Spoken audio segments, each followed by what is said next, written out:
आप पहनाइए, आप अभय पांडे। आपको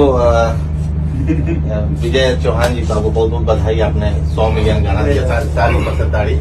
ऐसे ही आप लोग आगे आपके इस उपलब्धि पे खुश होकर के पवन जी की तरफ से एक छोटा सा गिफ्ट है। आप पहनाइए, आप बनाइए, आप बनाएंगे तो बात दूसरा है।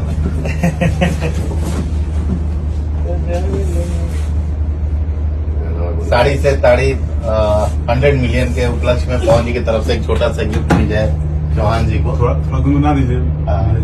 थोड़ा सा कौन सा गाना था विजय जी?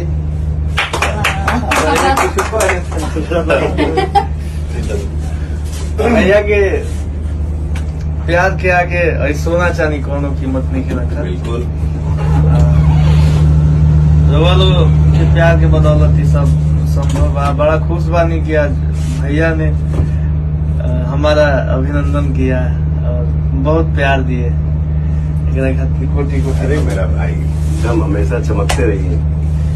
अरे दिन भर के हम आइल बानी काम हो गईल शाम कुछ करा इंतजाम हो। अरे दिन भर के हम आइल बानी काम हो गईल शाम कुछ करा इंतजाम हो। दही में दम रही तब लाड़ी गाड़ी